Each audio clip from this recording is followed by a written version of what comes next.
Hey guys, gonna do a quick video here today because I'm gonna be going through, actually it's one of the bigger days actually. It's gonna be a big one. So what we've got going on here today, you can see I've cleared out most of this, what will eventually be the dining room. And we've got these really nice hardwood floors. Let me see if I can get you a proper angle. Sorry.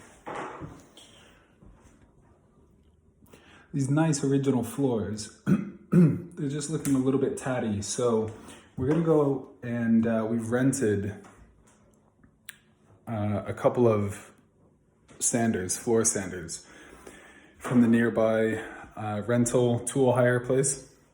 And I'm just gonna quickly show you because I've watched now a few videos just to understand. They can be intimidating looking machines if you haven't seen them before. And so I watched a few YouTube videos and just wanted to quickly share, just want to screw on the floor. Just wanted to quickly share my understanding of them. And then we'll do another time lapse, I think, as I go through and actually sand the floors. There's gonna be 2 rooms that I'm doing today. And so here's the first one here. This is called an edge sander. So basically the idea is that you have a floor sander and an edge sander. Actually, they came together as sort of a rental package from the tool hire place because you do need both. A floor sander, which I'll show you later on, is this big, almost like a large vacuum sized machine. And to accompany it, because it can't get along the edges of the walls and around other edges that you may have in your room, you've got to use this edge sander. So I'm going to show it to you. And what I'm doing right now, actually, I've just got to switch the sanding pad to be a finer grain. You've got these, and it comes with these. These are the different sanding pads.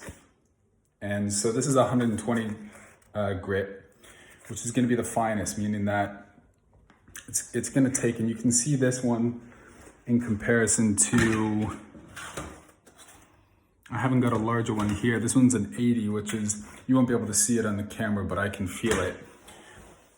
The lower the grit, the more it's actually going to sand. And you can see when it gets down to like, I think there's some 24s over there. It's actually pebbles of sand that you can feel, and really, really coarse.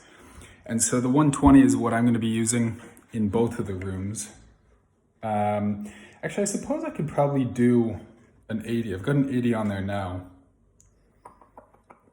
Yeah, I'm just going to leave the 80 on, but I'll show you anyways what it looks like. So here's the machine itself. See if I can adjust this tripod. Here's the machine itself. All it's got are the 2 handles here. And what you normally do is to tilt it. It's pretty heavy too, by the way. I've set up the bag at the back. This is where it's going to capture the vast majority of any dust that comes out, any sawdust. But so when you tip it over, here's what you can see. You've got this key here, which if I stick my head in the way for a second and pull it out, you've got this key which is used to then unscrew this. This is going to take the pad off, and it's merely a case of sliding one of these on. And so what I've done, I've tightened it up. You want to make sure it's really nice and tight.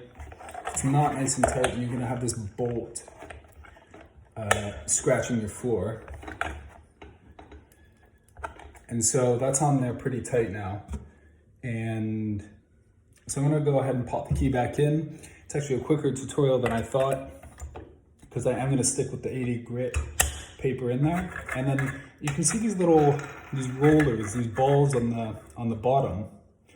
And so what you can imagine doing, I'll show you later in the video, is going along the edge of the wall. And really you just want to touch towards the edge with the front of this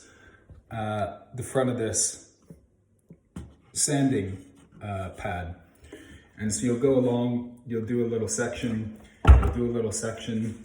you'll do a little section, and away you go. So hopefully the videos that I've seen have taught me enough that I can replicate it and don't mess it up at a big level. So hope that was helpful in some small way. And yeah, stay tuned for the video later on. Take care.